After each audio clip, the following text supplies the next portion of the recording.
बार बार आपको यहीं लौट के आना पड़ेगा, बार बार जन्म लेना पड़ेगा, बार बार मरना पड़ेगा। इसलिए संसारियों से ज्यादा अपना मन ना लगाए। जड़ भरत जी को देख लीजिए, जड़ भरत जी ने एक हिरण में अपना मन लगा दिया तो दूसरा जन्म उन्हें हिरण का मिला, उन्हें हिरण बनना पड़ा। और जब हिरण बन गए तो उन्हें अपने पिछले जन्म की सारी बातें याद रही। हिरण के रूप में जड़ भरत जी अपने पिछले जन्म की बातों को याद कर करके पछताने लगे हैं, सोचने लगे कि कितना अच्छा शरीर दिया था, कितना अच्छा मौका दिया था मेरे प्रभु ने, और मैंने उस मौके को गंवा दिया। अब वो भगवान से प्रार्थना करते हैं कि प्रभु अब एक मौका और दे दो, अब की बार ऐसा भजन करूंगा कि मुझे वापस इस संसार में ना आना पड़े और किसी के मोह में नहीं पड़ूंगा, किसी से मन नहीं मिलाऊंगा, बस आप इस बार मुझे मौका दे दो। श्री सुखदेव जी बताने लगे, हे राजन, भरत जी बहुत पश्चाताप करने लगे हैं, और जब पश्चाताप करने लगे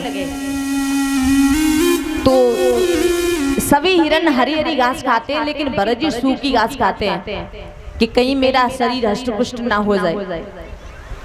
बस यही चाहते हैं कैसे भी शरीर से छुटकारा मिल जाए। धीरे धीरे समय व्यतीत होता गया। एक दिन ऐसा हुआ कि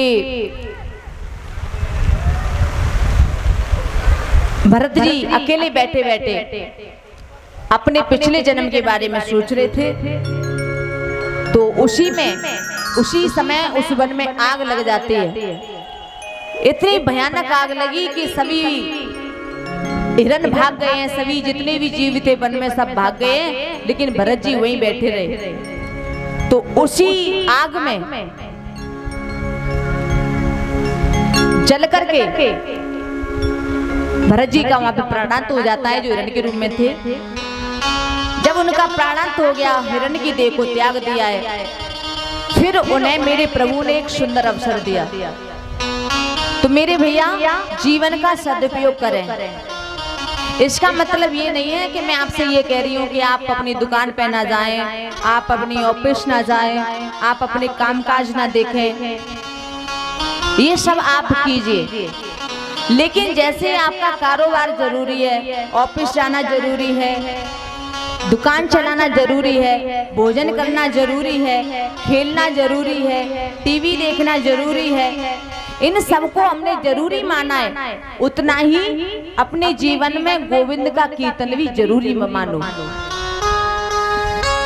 जितना समय हम अन्य कामों को देते हैं, उतना ही एक समय निश्चित कर लो कि ये समय हमें गोविंद को देना ही देना है। भगवान यही चाहते हैं बस कि आप उन्हें भूलें नहीं। तो भगवान ने बहुत सुंदर समय दिया है भरत जी को। अब की बार वो एक अंगिरस गोत्र के ब्राह्मण थे, उनके यहाँ पर जन्म लिया है। उन ब्राह्मण देवता की दो पत्नी थी, एक पत्नी के एक बेटा एक बेटी है, और दूसरी पत्नी के जुड़वा संतान हुई, और उन जुड़वा संतानों में जो छोटा पुत्र है वो है भरत जी। अब भरत जी ने जन्म लिया, तो जन्म लेते ही वो भगवान का शुक्रिया अदा करते हैं, भगवान को धन्यवाद करते हैं कि प्रभु आपने मुझे बड़ा सुंदर समय दिया है, अब मैं भगवान का ध्यान करूंगा, चूकूंगा नहीं, ऐसा कोई काम नहीं करूंगा जिससे मुझे बंधना पड़े। श्री सुखदेव जी बताने लगे, हे राजन, भरत जी का जो चेहरा है बड़ा तेजस्वी है। भरत जी के चेहरे को देखा है तो उनके पिता सोचने लगे ये बड़ा होकर के महान विद्वान बनेगा, मेरा तो भाग्य ही खुल गया कि ऐसा बेटा मेरे घर में आया है। अब भरत जी कुछ बड़े हुए तो उनका जनेऊ संस्कार करवाया गया, और जनेऊ संस्कार करने के बाद में भरत जी के कान में मंत्र दिया गया, और फिर गायत्री मंत्र सिखाया कि बेटा इस मंत्र को याद कर लो। भरत जी ने सोचा कि पिताजी मुझे गायत्री मंत्र तो सिखा रहे हैं, लेकिन वो इसलिए नहीं सिखा रहे कि मैं अपना कल्याण करूं, वो इसलिए सिखा रहे हैं कि तुम्हें बड़ा होकर के यजमानी संभालनी है। भरत जी के पिताजी ने कहा कि आज शाम तक तुम्हें ये मंत्र याद करके सुनाना है। लेकिन भैया शाम तो बहुत बड़ी बात है, भरत जी ने 4 महीने लगा दिए लेकिन मंत्र याद करके नहीं सुनाया। भरत जी सोचने लगे कि आज मंत्र याद करवा रहे हैं और कल कहेंगे कि जाओ किसी की शादी होगी तो कह देंगे जाओ शादी करवा के आओ, विवाह पढ़ के आओ। कभी कहेंगे सत्यनारायण की कथा कराने जाओ। तो जो अवसर मिला है वो अवसर मेरे हाथ से चला न जाए।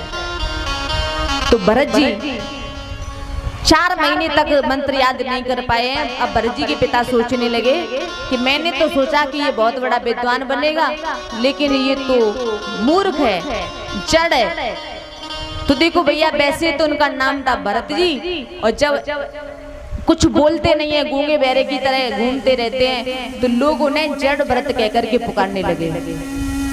और जड़ भरत कहकर के पुकारने लगे तो भरत जी के ऊपर कोई असर नहीं होता है। दुनिया उन्हें पागल समझती है, लेकिन भरत जी को कोई फर्क नहीं पड़ता है। वो कहते हैं कि ये संसार है, अगर किसी से प्रेम किया तो मैं फिर से फंस जाऊंगा, मुझे दोबारा नहीं फंसना है। पिताजी बार बार कोशिश करते हैं सिखाने की, समझाने की, लेकिन उन्होंने अपने पिता की इच्छा भी पूरी नहीं की। उन्होंने सोचा कि यहाँ किस किस से प्यार करूं, किस किस को देखूं। और भरत जी अपने मन में सोचते हैं कि जगत के रंग क्या देखूं, तेरा दीदार काफी है। जगत के रंग क्या देखूं, तेरा दीदार काफी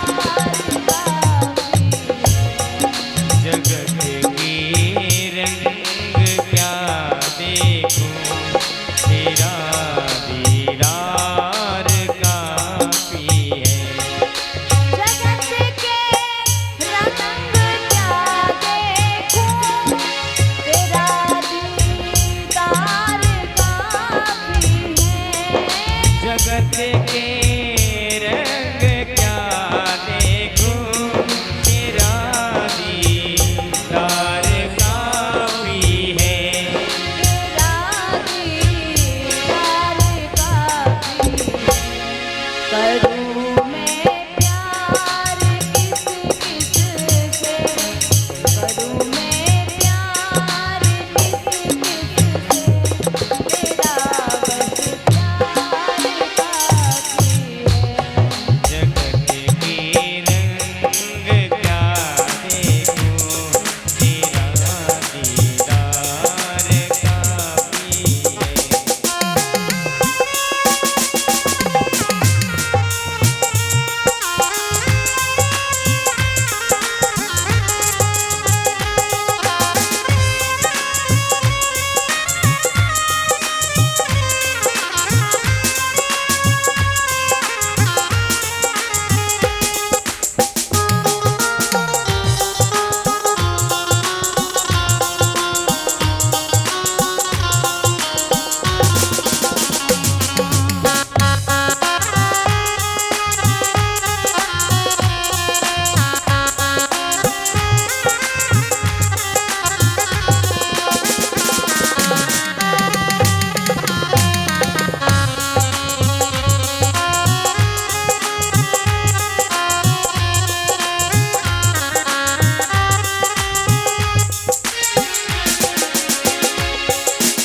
भरत जी सोचते हैं अगर यहाँ की रिश्तेदारियां निभाई तो जीवन इसी में गुजर जाएगा, इसलिए मुझे इन रिश्तों से कोई काम नहीं है। जगत के रिश्ते नातों ने बिछाया जाल माया,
भक्तों से मेरा मन मिला रहे और किसी दूसरे परिवार की मुझे आवश्यकता नहीं है। और ये दुनिया के जो ढंग है वो मुझे वैसे ही पसंद नहीं आते। नहीं चाहिए दुनिया के निराले रंग ढंग मुझको। नहीं चाहिए ये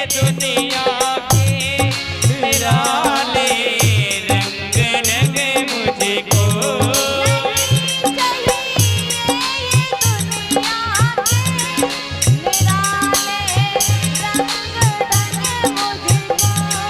नहीं चाहिए ये दुनिया के निराले रंग ढंग मुझको।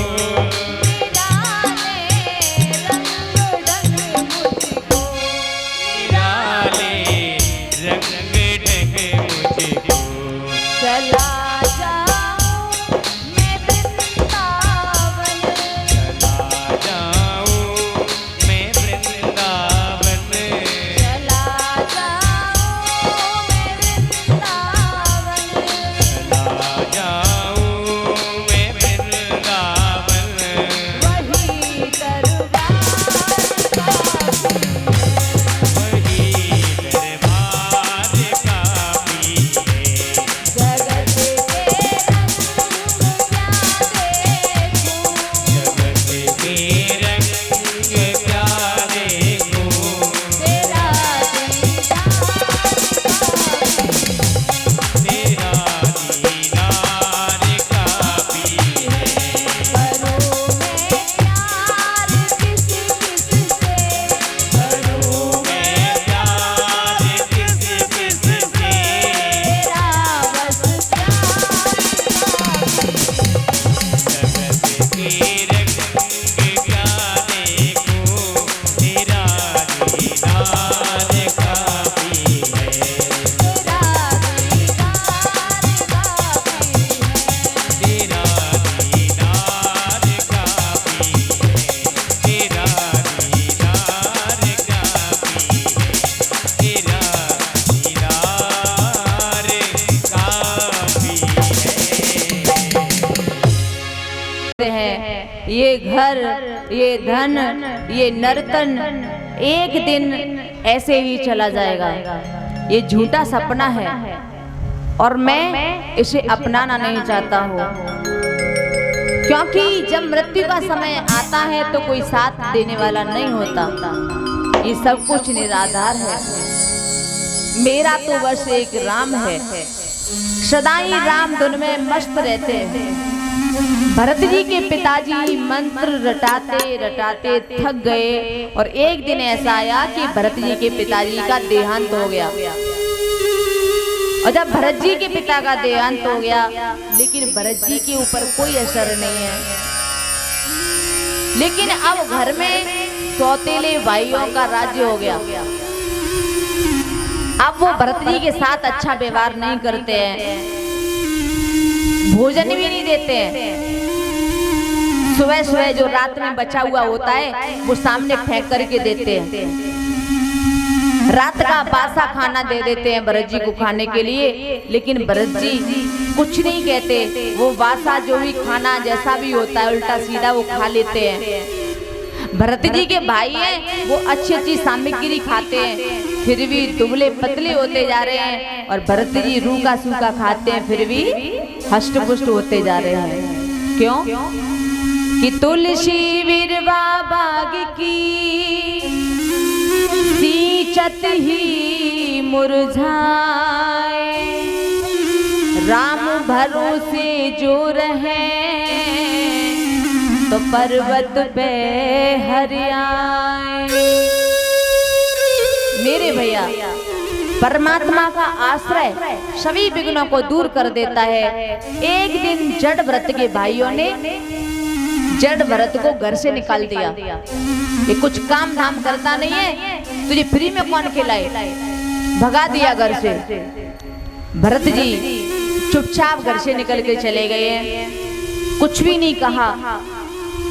रास्ते में जा रहे थे तो जंगल में पहुंचे जंगल में कुछ भीलों को देवी को बलि चढ़ानी थी।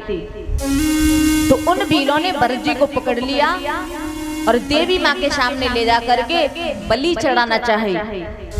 और जैसे ही बलि चढ़ाना चाहिए उसी समय काली माँ प्रकट हो गई हैं और प्रकट होकर के उन्होंने सभी भीलों को मार डाला, भरत जी की रक्षा की है। बोली सांचे दरबार की। काली माँ ने भरत जी की रक्षा की। फिर वो वहां से अंतर ध्यान हो गई है। लेकिन भरत जी को भीलों ने पकड़ा तब उन्हें कष्ट नहीं हुआ और बलि चढ़ाना चाहिए फिर भी उन्हें कष्ट नहीं हुआ। काली मैया ने आकर के उन्हें बचा दिया तो उन्हें खुशी भी नहीं हुई। फिर चल दिए, पता नहीं कहाँ जाना है, कोई मंजिल नहीं है।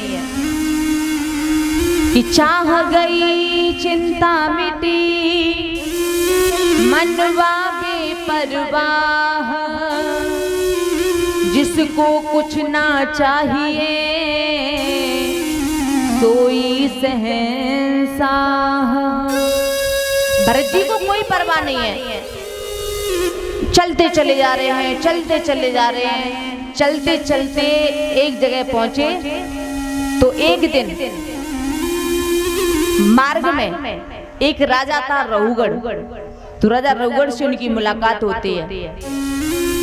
रहुगढ़ सत्संगी तो था लेकिन उसने देहाभिमान को जीत लिया है ऐसा मालूम नहीं पड़ता है। सिंधु देश का राजा था रहुगढ़ और ये बड़ा अभिमानी था। उसने अपने ज्ञान पर बड़ा घमंड था। रास्ते में चला जा रहा था तो अचानक एक कहार की जो डोली को लेकर के जा रहे थे, पालकी को लेकर के, तो एक कहार की तबीयत बिगड़ गई। कहार ने कहा कि महाराज इसकी तबीयत बिगड़ गई है, अब पालकी कैसे चले। राजा ने कहा कि ये प्रजा तो सारी मेरी सेवक है, जो कोई मिले रास्ते में पकड़ के लगा लो। तो कहार चले हैं, आगे बढ़ करके देखा तो कोई और तो मिला नहीं, जड़ भरत जी मिल गए। उन्हें पकड़ा और लगा लिया पालकी में। जड़ भरत जी ने कुछ भी नहीं कहा, उन्होंने पालकी को कंधे पे उठाया और चलने लगे। तो देखो भैया, इतना बड़ा संत, इतना ज्ञानी पुरुष और एक साधारण से राजा की पालकी को कंधे पर रख करके ले जा रहा है। तो जड़ भरत जी का ये नियम था कि 5 हाथ आगे की जमीन को देकर के चलते थे। एक चींटी भी उनके पैर से दब न जाए, मर न जाए, ऐसा वो प्रयास करते थे। हमेशा नंगे पैर रहते थे। तो जड़ भरत जी आगे चले तो अचानक उन्हें कोई छोटा मोटा जीव नजर आया। तो अचानक वो कूद पड़े, उछले। अब पालकी ले जाने वाला जब उछलेगा तो पालकी में बैठने वाले का क्या हाल होगा। राजा रहुगढ़ का सिर लगा ऊपर पालकी में, और जब सिर लगा तो राजा ने कहारों से कहा, क्यों तुमसे चलना नहीं आता क्या। कहारों ने कहा, महाराज हम तो ठीक से चल रहे हैं, लेकिन ये नया जो बाबा आया है पता नहीं कैसे चल रहा है। राजा ने डांट करके कहा कि अच्छी तरह से पालकी चलाओ, ठीक है। राजा ने चुपचाप, भरत जी ने चुपचाप सुन लिया सब कुछ और फिर से पालकी ले जाने लगे। फिर और आगे चले, अचानक फिर से कोई जीव आ गया, फिर से उछले, फिर से राजा का सिर लगा। अब राजा को बहुत गुस्सा आया कि बार बार मना करता हूं और तू बार बार उछलता है, अब की बार अगर उछला तो समझ लेना। ऐसा कह करके फिर जड़ भरत जी पालकी को लेकर के चलने लगे। आगे फिर कोई जीव आया, फिर से उछल गए। अब तो राजा रहुगढ़ का क्रोध काबू में नहीं रहा। कहने लगा, तू इतना मोटा ताजा शरीर लिए घूमता है और तुझसे एक पालकी नहीं चलाई जा रही। बार बार मेरी चोट लग जाती है और तू बार बार वही गलती दोहराता है। भरत जी ने कोई जवाब नहीं दिया। फिर से कोई जीव आया, फिर उछल पड़े। राजा ने कहा, कहां से आ गया है तू पागल, अरे बार बार बोलने से तेरे ऊपर कोई असर नहीं होता है। जैसे मुर्दे के सामने कोई बोले तो उस पर कोई असर नहीं होता, वैसे ही तू जीते जी मुर्दे के समान है। अब की बार तूने पालकी सही ढंग से नहीं चलाई तो ऐसी सजा दूंगा कि सारे जीवन तू याद रखेगा। जब राजा के कटु वचन सुने हैं तो जड़ भरत जी की आंखों में आंसू आ गए, गंभीर होकर के खड़े हो गए हैं। जड़ भरत जी ने सोचा कि मैंने अपने जीवन के 40 वसंत पूरे कर लिए, आज तक किसी के सामने बोला नहीं, लेकिन आज मुझे बोलना पड़ेगा। क्यों? क्योंकि अगर आज मैं नहीं बोला तो समाज के लोग यही कहेंगे कि जड़ भरत जैसे ज्ञानी ने राजा की पालकी अपने कंधे पर उठाई और फिर भी राजा बिल्कुल मूर्ख का मूर्ख ही रहा। इसलिए आज मुझे बोलना पड़ेगा। तो श्री सुखदेव जी बताते हैं, देखो राजन कितना सुंदर दृश्य है, आप दर्शन करें।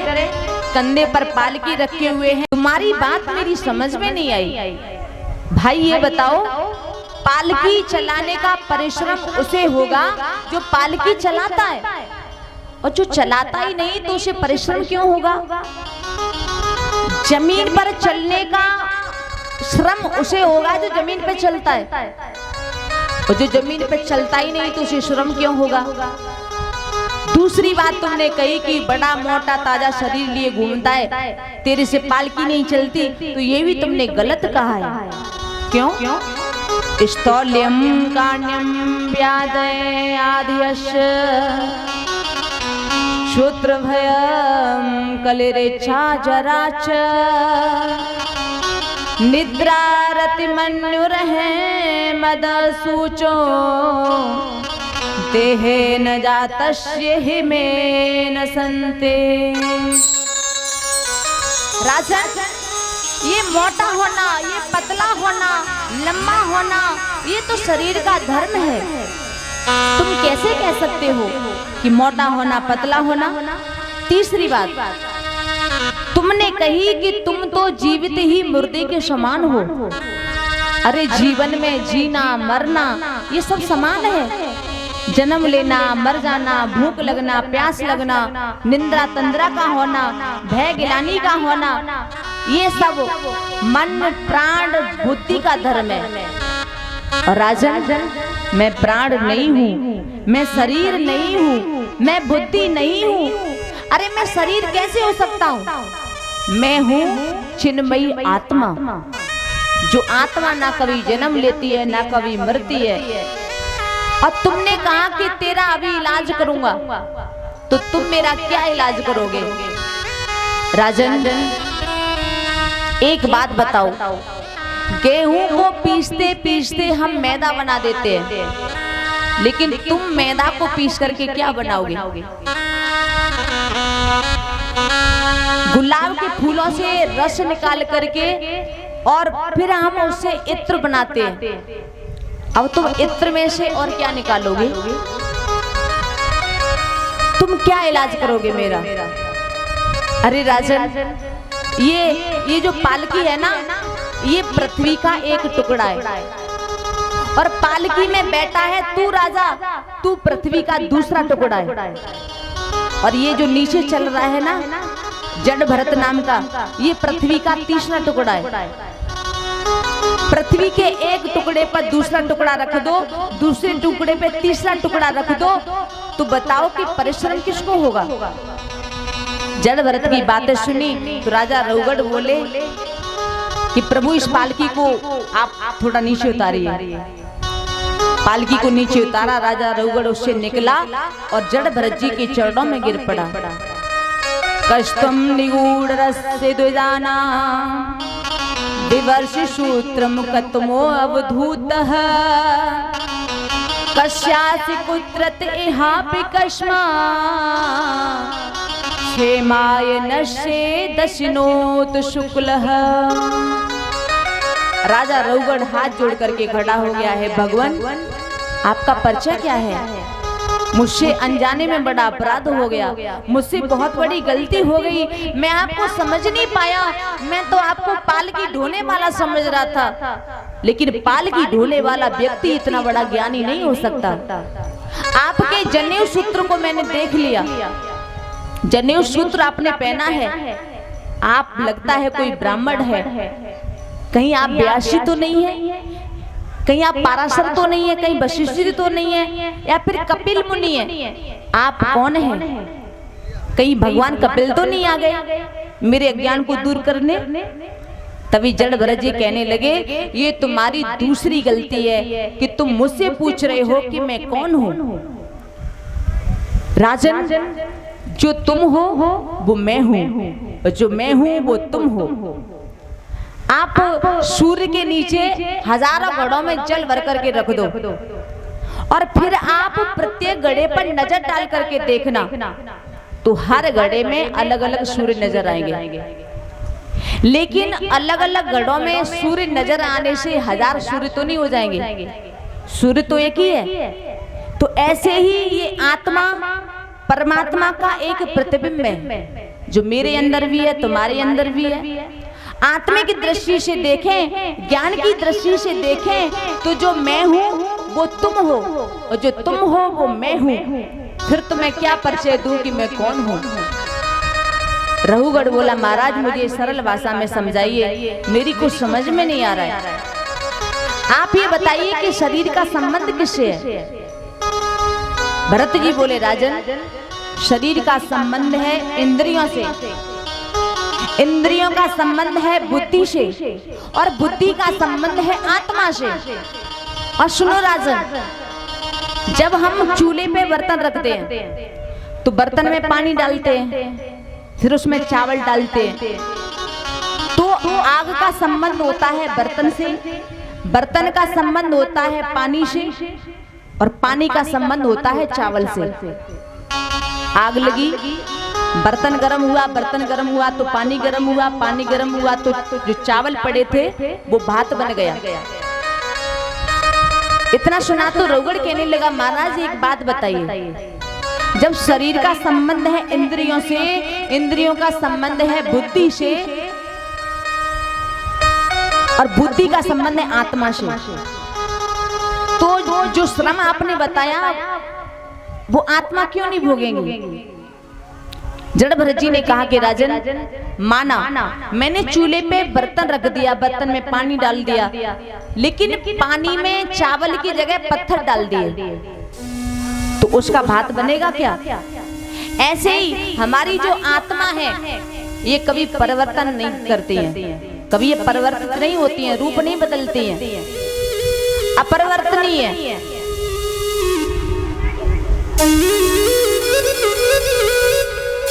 तो पानी में पत्थर डालने से भात नहीं बनता है।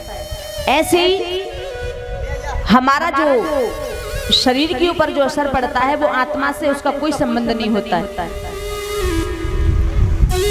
राजा ने कहा, राजा से भरत जी कहने लगे, भरत जी ने कहा कि राजन तुम बातें तो बड़े बड़े ज्ञान की करते हो, लेकिन आप जानते कुछ नहीं हो। और यहाँ पर जड़ भरत जी का और रघुगढ़ का सत्संग हुआ है, और ये सत्संग बड़ा ही अद्भुत है।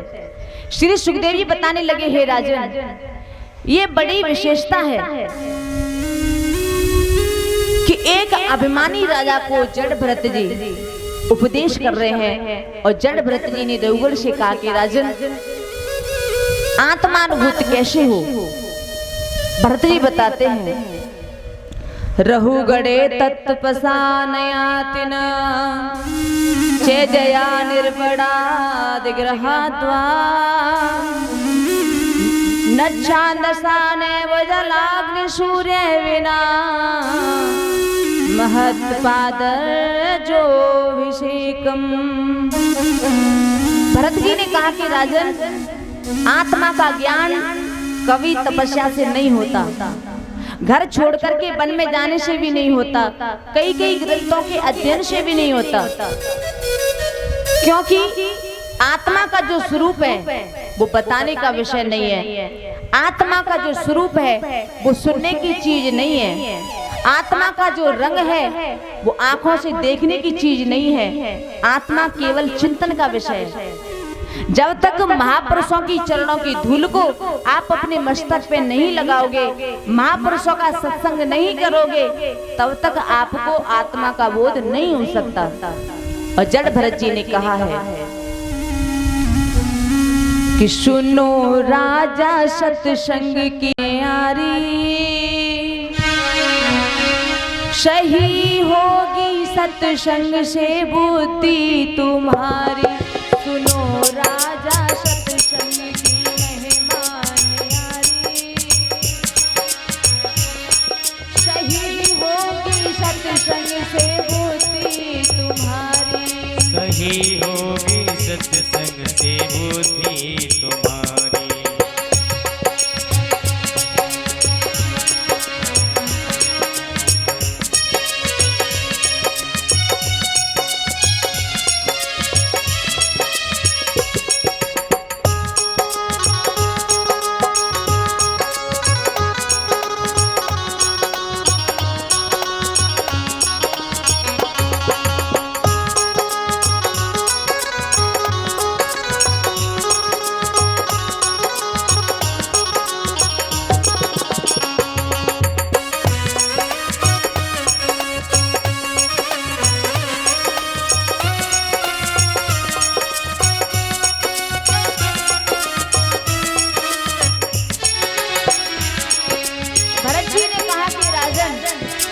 अगर आपको आत्मज्ञान प्राप्त करना है तो आपको सत्संग करना पड़ेगा, महापुरुषों का संग करना पड़ेगा। और दुनिया में दिखे ये झूठा है मेला, दुनिया में दिखे ये झूठा है मेला। नहीं कोई तेरा तू है अकेला, नहीं कोई तेरा ये तू है अकेला। ये दौलत न तेरी न तेरा है धेला, दौलत न तेरी न तेरा है धेला। ये गुणवा का मेला है मतलब का मेला, ये गुणवा का मेला है मतलब का मेला। चुनाती न बेटा न तेरी है नारी, सही होगी सत्संग से बुद्धि तुम्हारी। सुनो राजा सत्संग की मेहमान यारी, सही होगी सत्संग से बुद्धि तुम्हारी।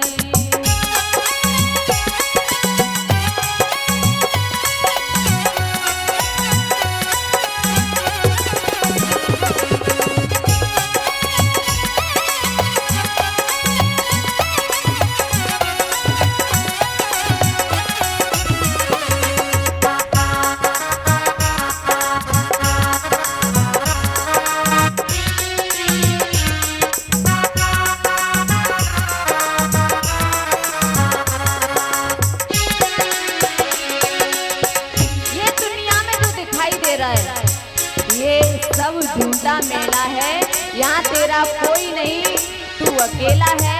ये दौलत क्या तेरा एक भी नहीं धेला है, ये पुनवा का मेला ये मतलब का मेला है।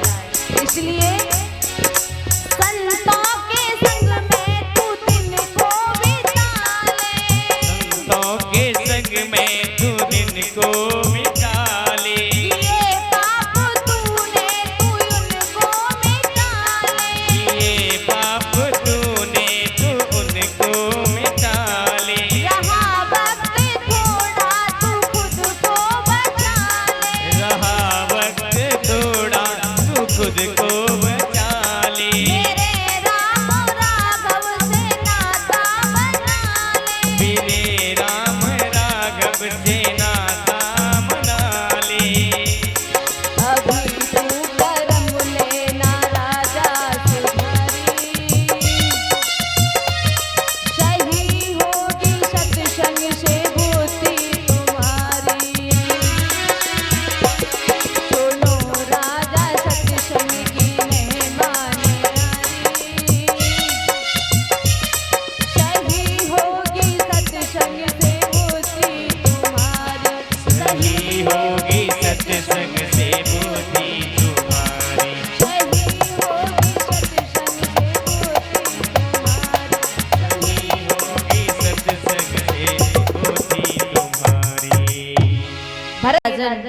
तुम्हें संतों का संग करना पड़ेगा और तभी तुमने जो पाप किया है वो मिट पाएगा। अब तेरे पास ज्यादा वक्त नहीं है, अब तो तू राम राघव से नाता जोड़ ले और एकांत में बैठ कर के चिंतन कर और अपने आप से प्रश्न कर कि मैं कौन हूँ, आखिर मेरा स्वरूप क्या है। क्योंकि आत्मा का बोध जिसे हो जाता है उसे परमात्मा की प्राप्ति हो जाती है। इसलिए आत्मानुभूति करो। और जब तक तुम ये सोचोगे कि ये जो कहार हैं ये पालकी ढो रहे हैं, ये छोटे हैं, मैं बड़ा हूँ, जब तक ये भाव तुम्हारे मन में रहेगा तब तक तुम्हें आत्मबोध नहीं हो सकता। संसार में सबको एक दृष्टि से देखो, सब एक हैं। आत्मा की दृष्टि से देखा जाए तो हम सब एक हैं, अंतर किसी में नहीं समझना चाहिए। जब भरत जी के उपदेश सुने हैं तो राजा रघुवर के मन में ऐसा वैराग्य हुआ कि राजा राजपाट छोड़ करके परमात्मा के चिंतन में लग गए हैं, निमग्न हो गए हैं। आचार्य सुखदेव जी कहते हैं कि राजन, जड़ भरत के अवतार से, जड़ भरत के संग से हमारी इस भूमि का नाम भारतवर्ष पड़ा। हमारी भारत भूमि पर 4 भरत हुए, एक कैकेयी के पुत्र भरत जी, दूसरे ऋषभदेव जी के पुत्र भरत जी, तीसरे ब्राह्मण कुमार भरत जी, चौथे शकुंतला कुमार भरत जी जो दुष्यंत के पुत्र थे। इन 4 भरत को हम वंदन करते हैं। एक भरत है धर्मयोगी, दूसरे भक्त हैं कर्मयोगी, तीसरे हैं ज्ञान योगी और चौथे हैं भक्ति योगी। और इन्हीं 4 महापुरुषों के नाम पर हमारे देश का नाम भारतवर्ष पड़ गया। हमारी पृथ्वी पर 7 द्वीप हैं, लेकिन 7 द्वीपों में एक ही द्वीप श्रेष्ठ है, वो है जम्बू द्वीप। और जम्बू द्वीप में 9 प्रकार के वर्ष हैं और उनमें है 9वां भारतवर्ष। और भारतवर्ष कर्म प्रदान है। अहो अनीसाम किम कार्य सोवनम प्रसन्न येषां सदितु स्वयं हरि यैर्जन्म लब्धं रस भारताजिरे मुकुंद सेवोपैकं स्पृहाहीनः। सुखदेव जी कहते हैं कि इस भारत भूमि के लिए देवता भी प्रार्थना करते हैं कि हे भगवान, अगर हमें मनुष्य का शरीर मिले तो हमें भारतवर्ष में मिले, क्योंकि जो सुख हमारी भारतवर्ष भूमि में है वो सुख कहीं और नहीं मिलता, स्वर्ग में भी नहीं मिलता। स्वर्ग में तो हम इसलिए जाते हैं कि यहाँ पे हमने जो अच्छे कर्म किए, सत्कर्म किए, उनका फल भोगने के बाद, उनका फल भोगने के लिए हम स्वर्ग में जाते हैं। लेकिन जैसे ही हमारे पुण्य क्षीण हो जाते हैं फिर स्वर्ग से हमें वापस आना पड़ता है, पृथ्वी लोक में जन्म लेना पड़ता है। हमारी भूमि है कर्म प्रधान, कर्म प्रधान देश है हमारा। और जहाँ आप जैसा कर्म करोगे वैसा ही फल आपको भोगना पड़ेगा। अच्छे कर्म करोगे तो प्रभु का दाम मिलेगा, बुरा कर्म करोगे तो नरक में जाना पड़ेगा। नरक वाली बात सुनिए तो परीक्षित महाराज पूछने लगे, महाराज ये नरक क्या होती है? मैं कई बार सुन चुका हूँ अपने जीवन में नरक के बारे में, तो आप हमें बताइए नरक क्या होती है। तो सुखदेव जी नरकों का वर्णन करने लगे हैं। अब बड़े भाव से सभी लोग एक भगवान का संकीर्तन बोलेंगे, फिर सुनेंगे आगे की कथा। कि जमुना किनारे मेरो गाम सावरे आए जइयो, जमुना किनारे मेरो गाम सावरे आए जइयो, जमुना किनारे मेरो गाम सावरे आए जइयो, आए जइयो प्यारे आए जइयो, आए जइयो प्यारे आए जइयो, आए जइयो प्यारे आए जइयो,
की गोपिका नवेली। राधा रंगीली मेरो नाम, राधा रंगीली मेरो नाम, सावरे आए रहियो। यमुना किनारे मेरो गाँव, सावरे आए रहियो। और भाव से ताली के साथ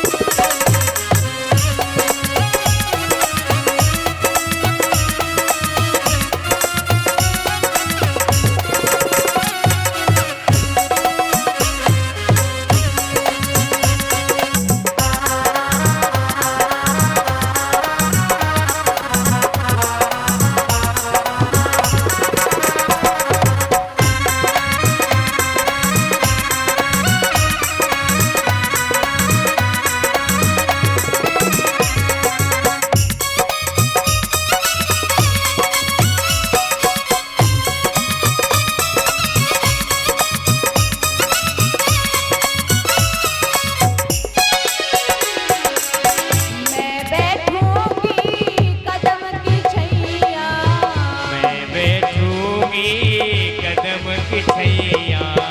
आए जइयो प्यारे कृष्ण कन्हैया। आए जहियो प्यारे कृष्ण कन्हैया। मैं बैठूंगी कदम की छैया, मैं बैठूंगी कदम की छैया। आए जइयो प्यारे कृष्ण कन्हैया। आए जइयो प्यारे कृष्ण कन्हैया। बातें करेंगे सुबह शाम, बातें करेंगे सुबह शाम, सावरे आए रहियो। यमुना किनारे मेरो गाँव, सावरे आए जइयो। और भाव से मीठी मीठी ताली के साथ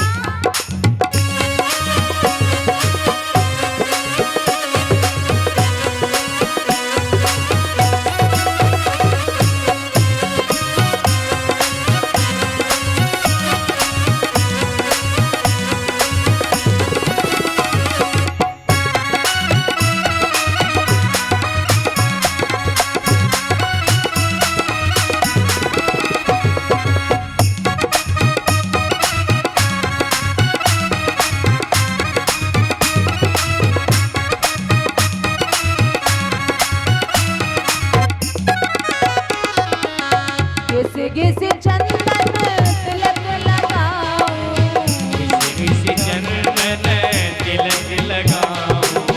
माखन मिश्री को भोग लगाऊं, माखन मिश्री को भोग लगाऊं। घिस घिस चंदन तिलक लगाऊं, किसी चंदन तिलक लगाऊं। माखन मिश्री को भोग लगाऊं। माखन मिश्री को भोग लगाऊं। रोज जपूंगी तेरा नाम, रोज जपूंगी तेरा नाम, सावरे आए रहियो। यमुना किनारे मेरो गाँव, सावरे आए जइयो। आए जइयो प्यारे आए जइयो, आए जइयो प्यारे आए जइयो। आए जइयो प्यारे आए जइयो। आए जइयो प्यारे आए जइयो। यमुना किनारे मेरा गाँव, सावरे आए जइयो। यमुना किनारे मेरा गाँव, सावरे आए जइयो। यमुना किनारे मेरो गाँव, सावरे आए जइयो। यमुना किनारे मेरो गाँव, सावरे आए जइयो। यमुना किनारे मेरो गाँव, सावरे आए जइयो। इधर श्री सुखदेव समझाने लगे हैं राजन, हमारी भूमि के दक्षिण दिशा में 99,000 योजन की ऊंचाई पर 28 प्रकार के नरक हैं। आदमी जब पाप कर्म करता है तो यमराज के दूत गले में रस्सी डाल करके ले जाते हैं और नरक में डाल देते हैं। 28 नरक कौन कौन से हैं? तमिश्र, अंध तमिश्र, रौरव, महारौरव, कुम्मीपाक, कालसूत्र, सुपत्रवन, शुकरमुख, अंधकूप, कृमि भोजन, संदस, तप्त शूर्म, वज्रकंटक, सालमली, बैतरडी, पुयोद, प्राणरोध, विषसन, लालावच, सारभेयादन, अवीच, आयपान, क्षार करदम, रच्छुगढ़ भोजन, शूल प्रोत, दंत शूक, अवट निरोधन, पर्यावर्तन और सूचिमुख। ये 28 नरक है। जो झूठी गवाही और धोखा करते हैं उन्हें तमिश्र नरक में जाना पड़ता है। जो व्यक्ति पराये धन को हड़पना चाहते हैं वो व्यक्ति अंध तमिश्र नरक में जाते हैं। जो व्यक्ति किसी से घृणा द्वेष करता है वो रौरव नरक में जाता है। जो व्यक्ति हिंसा करता है वो कुम्मीपाक नरक में जाते हैं। ये कुम्मीपाक नरक क्या होती है? बताया जाता है कि बहुत बड़ी भट्टी होती है, उस पे बहुत बड़ी कढ़ाई होती है और कढ़ाई में हजारों मन तेल होता है और वो तेल खौलता हुआ तेल होता है। उसमें व्यक्ति को डाल दिया जाता है, फिर वो अपने बुरे कर्मों को याद करता है और उसे सजा भुगतनी पड़ती है। मरने से ज्यादा तकलीफ होती है लेकिन मरता नहीं है। ये होती है कुम्मीपाक। इसीलिए कभी भी किसी प्राणी को कष्ट मत दो। ये जो सुंदर पशु पक्षी हैं ये परमात्मा ने सृष्टि का सौंदर्य बढ़ाने के लिए बनाए हैं। ये प्रकृति की सुंदरता के लिए है, ये आपके खाने के लिए नहीं है। पता नहीं कितनी प्रजातियों को नष्ट कर दिया इस इंसान के।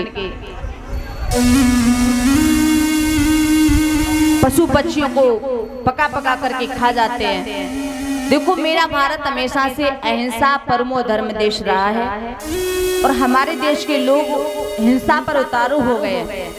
विदेशी हिंसावादी थे वो अहिंसावादी होते जा रहे हैं। विदेशी मांस खाना बंद कर रहे हैं और भारतवासी मांस खाना शुरू कर रहे हैं, खूब मांस खा रहे हैं। मांस खाने वाले भाइयों को मैं तो चलता फिरता कब्रिस्तान कहती हूँ, क्योंकि उनके शरीर में पता नहीं कितने पक्षियों की, कितने पशुओं की कब्रें बनी हुई हैं।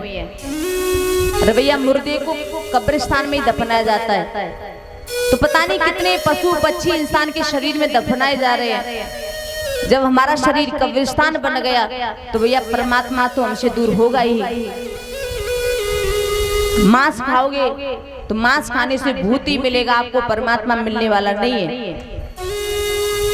अगर परमात्मा को पाना है तो मांस खाना बंद करो, मदिरा पीना छोड़ो, हृदय को शुद्ध बनाओ, मंदिर की तरह पावन करो, उसमें राधा माधव को बसाओ, हिंसा की वृत्ति को छोड़ो। अगर आप वेद के प्रति विरुद्ध आचरण करेंगे तो आपको फल भुगतना ही पड़ेगा। इतना सुना तो परीक्षित ने कहा, महाराज एक बात बताइए, कुछ पाप ऐसे होते हैं जो हम जानबूझ के करते हैं, लेकिन कुछ पाप ऐसे होते हैं जो हमसे अनजाने में हो जाते हैं और वो पाप हर किसी से होते हैं। जैसे हम झाड़ू लगाते हैं तो झाड़ू लगाते समय चींटियां मर जाती हैं, छोटी छोटी जीव जंतु मर जाते हैं। हम श्वास लेते हैं तो पता नहीं कितने छोटे छोटे बहुत सूक्ष्म होते हैं जो दिखाई नहीं देते, वो हवा के साथ में हमारे अंदर चले जाते हैं, वो मारे जाते हैं। भोजन बनाते समय जब हम लकड़ी जलाते हैं तो पता नहीं कितने छोटे छोटे जीव उस लकड़ी के साथ जल जाते हैं। तो फिर उस पाप का फल क्या होता है? इतना सुना तो श्री सुखदेव जी बताने लगे कि पाप कोई सा भी हो, हर पाप का फल इंसान को भुगतना पड़ता है, लेकिन जो अनजाने पाप होते हैं उन पापों के लिए प्रायश्चित बताया गया है। अगर वो प्रायश्चित इंसान कर ले तो इन पापों से मुक्ति मिल जाती है जो अनजाने में किए गए हैं। इन पापों से बचने के लिए हमें 5 प्रकार के यज्ञ करने चाहिए। हर व्यक्ति को 5 प्रकार के यज्ञ करने चाहिए अपने घर में। पहला यज्ञ, गऊ ग्रास रोज निकालो। गाय के लिए रोटी रोज निकालो। भोजन बनाओ तो सबसे पहले 1 रोटी गाय के लिए। आप सभी माताएं देती होंगी? कितनी माताएं देती हैं? हाथ उठा के बताइए। सभी देती हैं, बहुत बहुत धन्यवाद। तो गाय के लिए 1 रोटी रोज निकालो। दूसरा, अग्नि भोजन। अग्नि भोजन सभी कराते हैं, बहुत अच्छी बात है। अग्नि भोजन जैसे हम नव दुर्गा में अग्यारी लेकर के जाते हैं माता रानी के पास, वैसे ही घर में रोजाना जो भी रोटी बनाओ आप, तो छोटा छोटा तोड़ करके उसमें चीनी मिलाओ, घी मिलाओ और उसकी आहुति दे दो सामग्री के साथ। ये होता है अग्नि भोजन। और 10-5 ग्राम आटा रोज निकालें और पेड़ों की जड़ के नीचे डालें जहाँ पे चींटियां होती हैं। और आटे की गोलियां बनाओ। आसपास कोई जलाशय हो, आपके पास में तो चंबल नदी है और मछलियां भी होती है, मैंने सुना है, तो वहां जाकर के एक दिन आप नियुक्त कर लीजिए कि सोमवार के दिन जाना है। मतलब सप्ताह में 1 दिन आप चले जाइए, आटे की गोलियां उन मछलियों को खिला के आइए। 5वां, पक्षियों के लिए अन्न डालें। जितना हो सके, मैं ये नहीं कह रही सारा अन्न डाल दो, जितना हो सके आपसे 1 दिन हफ्ते में या रोजाना हो सके तो रोजाना उनके लिए पानी, अन्न पानी की व्यवस्था अपनी छत पे या कोई ऐसी जगह हो वहाँ पे अन्न डालें। और कोई भिखारी अगर दरवाजे पे आए तो उसे कभी भी झूठा भोजन भिक्षा में न दें। जिसमें से हमने खा लिया हो वो भोजन भिखारी को न दें। ये 5 प्रकार के यज्ञ करने से जो अनजाने में पाप होते हैं वो दूर हो जाते हैं, उनका फल हमें भुगतना नहीं पड़ता है। तो सबसे उत्तम तो भगवान का कीर्तन भी होता है कि कुछ न बन सके तो भगवान का कीर्तन करते रहो। तभी राजा ने कहा यदि हमसे कोई पाप कर्म हो गया तो नरक से हमें मुक्ति मिल जाए, उसके लिए हमें क्या करना चाहिए।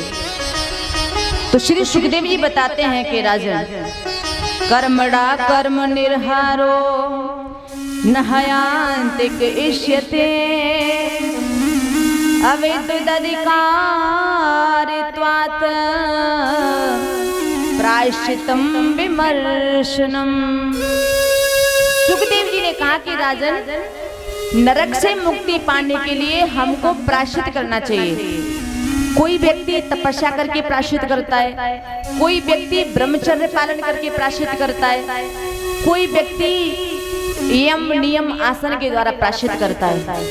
लेकिन मैं ऐसा मानता हूँ कि केचित केवलया भक्त्या वासुदेव परायण अधम धुवंति कांशेन निहार में वो भास्कर। सुखदेव जी ने कहा कि सबसे बड़ा प्रायश्चित तो एक ही है, गोविंद का कीर्तन।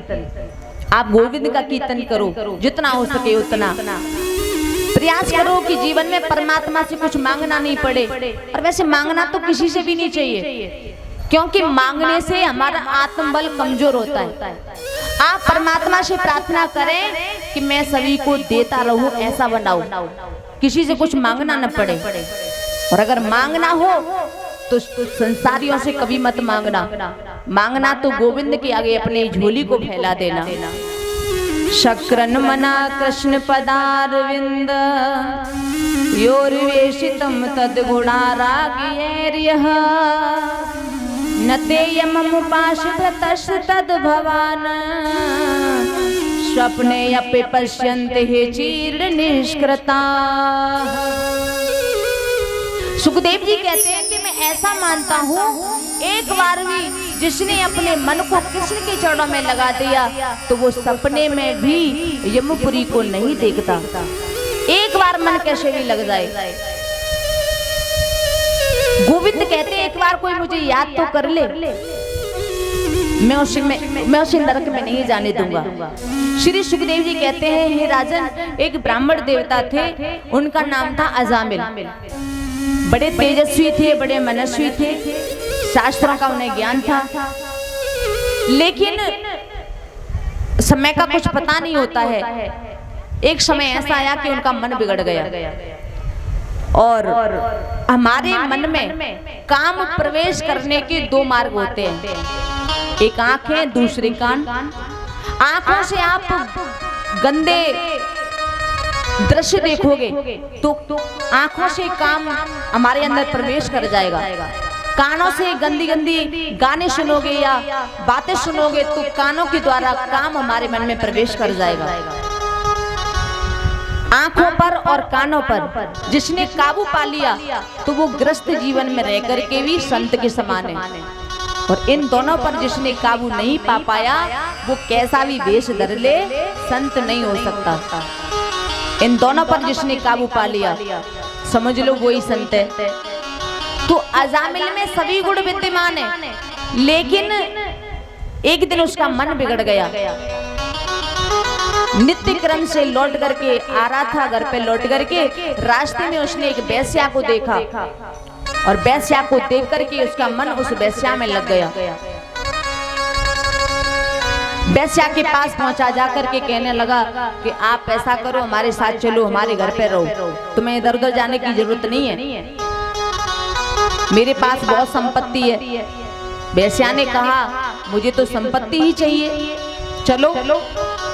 तो गढ़ का वो चली गई है अजामिल के साथ में, और जैसे ही घर में प्रवेश किया तो देखा सामने अजामिल के माता पिता बैठे हैं, पत्नी बैठी है। वेश्या ने कहा, ये सब कौन है? अजामिल ने कहा, ये मेरे माता पिता हैं, ये पत्नी है। वेश्या ने कहा, पहले इनको घर से बाहर निकालो तब अंदर आऊंगी। अजामिल इतना वशीभूत हो गया वेश्या के प्रति कि उसने अपने माँ बाप को घर से निकाल दिया, पत्नी को भी घर से निकाल दिया, और खुद घर में वेश्या के साथ रहने लगा।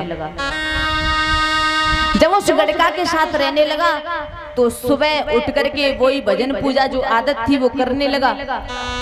गड़का ने कहा, आज के बाद ये भजन पूजा यहाँ पे नहीं होगा।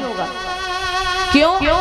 क्योंकि जाओ घर से बाहर निकल के और ज्यादा से ज्यादा धन कमा करके लाओ, मुझे और धन चाहिए। तो वैसे तो महापंडित था अजामिल, लेकिन वेश्या के संग से आज उसे डाकू बनना पड़ा है। अजामिल डाकू बन गया और तलवार लेकर के घोड़े पर सवार होकर के रात्रि के समय जाता है। चोरी, लूट, हत्या, जो कुछ भी करना पड़े सब कुछ करता है। इतना धन लेकर के आता है कि वेश्या कैसे भी खुश हो जाए, उसे खुश करने के लिए हर कार्य करता है। श्री सुखदेव जी बताने लगे, हे राजन, ऐसे ही दिन व्यतीत होने लगे हैं, लोगों के मन में बड़ा भय हो गया। अजामिल जिस गली से निकल के जाता है दरवाजे बंद हो जाते हैं। उस गड़का के माध्यम से अजामिल के 9 पुत्र पैदा हुए। अब कौन सुधारे उसे? लेकिन भैया जीवन में सत्संग का बहुत बड़ा महत्व है। एक दिन ऐसा हुआ कि अयोध्या के कुछ संत लोग वृंदावन के लिए आने लगे। जब वृंदावन के लिए आने लगे तो रास्ते में अजामिल का गांव पड़ा। रात्रि का समय हो गया, संतों ने सोचा कि इसी गांव में रुक लेते हैं, सुबह होकर उठ करके फिर से चलने लगेंगे। तो जैसे गांव में प्रवेश किया तो उन्होंने एक लड़के से पूछा कि भैया इस गांव में कोई ऐसा भक्त हो जो हमारी एक समय की भोजन की व्यवस्था कर दे। हम 20-25 संत हैं, हमारी थोड़ी व्यवस्था हो जाए, सुबह हम चले जाएंगे। उस लड़के ने देखा सभी संतों को, तो उस लड़के ने संतों से मजाक कर दी। कहने लगा, बड़े भजन कीर्तन करते फिरते हैं, आज इनको अच्छी जगह भेजेंगे। उस लड़के ने कहा कि महाराज हमारे गांव में तो एक ही बड़े भगत हैं, उनका नाम है अजामिल, उनके पास आप चले जाओ तो आपको सब कुछ मिलेगा, भोजन मिलेगा, पानी मिलेगा, और भगवान ने कहा चाहा अगर तो पूजा भी बहुत होगी, आप उनके पास चले जाओ। तो संत बड़े भोले वाले थे, उन्होंने सोचा सच में कोई भक्त होगा। सभी संत चल पड़े हैं, अजामिल के दरवाजे पे पहुंचे हैं, जाके अलग जगा दिया, माता भिक्षाम देहि। अंदर से वो गड़का निकल करके आई है, संतों को दरवाजे पे देखा, हाथ जोड़ करके प्रणाम किया। संतों ने कहा बेटा हम ये 25 मूर्ति हैं और मैंने सुना है आपके पति बड़े धर्मात्मा हैं, तो कहाँ हैं आपके पति? हम आज की रात्रि यहीं पे रुकेंगे, यहीं हमारा सत्संग होगा, यहीं भजन कीर्तन होगा, थोड़ा भोजन की व्यवस्था करवा देना। जब संतों ने ऐसी बात रखी उस गड़का के सामने, तो गड़का की आंखों में अश्रु आ गए। कहने लगी महाराज, मेरी माँ ने मुझे एक बात बताई थी कि दुनिया में किसी से भी झूठ बोलना, लेकिन संतों से झूठ मत बोलना। तो मैं आपको सत्य बता रही हूँ, मेरे पति धर्मात्मा नहीं है, बड़े दुरात्माएं, चोरी करते हैं, लूट मारते हैं, हत्या करते हैं। किसी ने झूठ कहा है आपसे, मेरे पति धर्मात्मा नहीं है। जब गड़का के मुंह से ऐसी बातें सुनी तो और संत थे वो कहने लगे महंत जी से, अरे महाराज चलो गलत जगह पर आ गए, किसी ने गलत जगह भेज दिया। उस गड़का ने कहा महाराज आपको बुरा न लगे तो मैं सूखी सामग्री दे दूंगी, आप उसका अपने हाथों से भोजन बना लो, मेरे दरवाजे के सामने ये वृक्ष खड़ा है, यहीं पे अपना आसन जमा लो और आराम से रुक सकते हो। इतना सुना तो जो महंत जी थे उन्होंने कहा चलो ठीक है, अपनी सूखी सामग्री लेके आओ। गड़का अंदर गई भोजन की सामग्री लेने के लिए, तो सभी संत कहने लगे अरे महाराज जो हत्या करता है, लूट करता है, उसके घर का हम कैसे खाएंगे, इस बिगड़े हुए घर का हम कैसे खाएंगे। संतों ने ऐसी बात कही तो महंत जी कहने लगे अरे संतों, बिगड़े को सुधारना ही तो साधु का काम है, सुधरे हुए तो वैसे सुधरे हुए हैं, आज चलो इस बिगड़े को सुधारना है। वो गड़का अंदर से आटा दाल लेकर के आई है, महंत जी ने और सभी ने आसन लगा लिया है, अपना भोजन बनाया और भोग लगाया ठाकुर जी का। और फिर सभी लोग जितने संत थे सभी भोजन करने के लिए बैठे, और जैसे ही महंत जी ने अपने मुख में गिरास लिया, आंखों में आंसू आ गए हैं। संतों ने पूछा महाराज अब क्यों रो रहे हो, खा लो। महंत जी ने अपने शिष्यों से कहा कि बेटा मैं इसलिए नहीं रो रहा हूँ कि मैं ये अन्न खा रहा हूँ, मैं इसलिए रो रहा हूँ कि मैं एक पापी के घर का अन्न तो खा रहा हूँ, लेकिन इसे सुधारूं कैसे, वो रास्ता मुझे निकालना है। अगर मैं इसे कोई धार्मिक काम करने के लिए कहूँगा ये नहीं कर पाएगा, इस बिगड़े हुए आचरण को कैसे संभालें, इसी चिंता में मेरे आंखों में आंसू आ गए। भोजन किया, रात्रि भर बैठ करके महाराज सोचते रहे क्या करें क्या करें। आधी रात्रि के बाद अजामिल डाका डाल करके वापस लौट के घर पे आया, काली पट्टी बंधी हुई है माथे पर, कंधे पर लूट का सामान है। और घर पे जैसे ही आया सामने देखा कि संतों के तंबू लगे हुए हैं, और जैसे ही संतों को देखा अजामिल आग बबूला हो गया, क्योंकि संतों से नफरत करता था। चिल्ला करके बोला ए तुमको यहाँ पर किसने रोका, किसने कह दिया तुम्हें यहाँ पर रुकने को। तो चिल्ला करके बोला, तब तक गड़का बाहर आ गई। गड़का ने कहा क्यों चिल्ला रहे हो, मैंने कहा इनको यहाँ रुकने के लिए। अजामिल ने कहा कि अच्छा तुमने कहा है तो कोई बात नहीं, 10-5 दिन और रुक जाएं। महंत जी ने अजामिल से कहा कि बेटा इधर आओ। अजामिल घोड़े से उतर करके गया महाराज जी के पास में। महंत जी मुस्कुराने लगे। महंत जी ने कहा कि बेटा पता है आज हमने तुम्हारे घर का भोजन किया है। अजामिल ने कहा अच्छी बात है किया है तो। महंत जी ने कहा कि लेकिन एक बात होती है, संतों को भोजन कराते हैं उसके बाद दक्षिणा देते हैं, तुम दक्षिणा नहीं दोगे हमें। अजामिल ने कहा महाराज तुम्हारा ये सोटा लोटा मैंने छिड़ाया नहीं है, यही सबसे बड़ी दक्षिणा है। आप भूतों से पूत मांगना चाहते हो, दक्षिणा की आस मत करो। महंत जी ने कहा कि हमें धन दौलत नहीं चाहिए। अजामिल ने कहा अगर धन दौलत नहीं चाहिए तो बताओ। मैंत्री जी ने कहा कि मैंने देखा है कि तुम्हारी पत्नी गर्भवती है और अब की बार जो भी संतान जन्म ले तुम्हारे यहाँ पर उसका नाम नारायण रख लेना। जब ये सुना अजामिल ने कहा अच्छा ये कौन सी बड़ी बात है, चलो नाम तो रखना ही है कुछ न कुछ, तो नारायण रख लेंगे। सुबह हुआ, संत तो चले गए। कुछ समय के बाद अजामिल के घर में एक पुत्र का जन्म हुआ है, तो उस बच्चे का नाम नारायण रख लिया। तो देखो भैया वो संत कितना सरल रास्ता बता करके गए हैं अजामिल को। देखो हमारे प्राचीन समय में हमारे जो पूर्वज थे वो अपने बच्चों के नाम भगवान के नाम पे रखा करते थे। क्यों? क्योंकि मरते समय भगवान की याद तो आती नहीं है, बच्चे की याद आती है, बेटे की नाती की याद आती है। तो बेटों के नातियों के नाम ऐसे रखते थे कि भगवान के नाम पर आते हो, जिससे अंतिम समय भगवान का नाम निकल जाए तो कल्याण हो जाए। लेकिन आजकल तो भैया पता नहीं कौन कौन से पारवी नाम चले हैं। आजकल के नाम सुन के तो हंसी आती है। माँ बाप को पूछो इस नाम का मतलब क्या है तो उनको नाम का मतलब पता नहीं होगा, लेकिन नाम रख दिया डुग्गू। ये तो हर जगह मिलता है भैया, कहीं भी चले जाओ शहर में या गांव में, पूछो इसका अर्थ क्या है, कोई पता नहीं है। अब ऐसे नामों से क्या कोई कल्याण होगा? फैशन परस्त माता पिता हैं भैया, कुछ भी नाम रख ले। लेकिन पहले के जो माता पिता होते थे वो बड़े अच्छे अच्छे नाम रखा करते थे, जैसे गोपाल, रामचरण, बड़े अच्छे अच्छे नाम रखा करते थे। तो अजामिल ने अपने पुत्र का नाम रखा नारायण। श्री सुखदेव जी कहते हैं कि संतों ने सोचा कि ये नारायण अपने पुत्र का नाम तो लेगा ही, तो प्रभु का नाम निकल जाएगा तो इसका कल्याण हो जाएगा। एक बात और कहूं मैं आपसे, घर में जो बड़ा पुत्र होता है वो पिता को बहुत प्यारा होता है, और छोटा पुत्र होता है वो माता को बहुत प्यारा होता है, और बीच वाले तो भगवान के भरोसे होते हैं।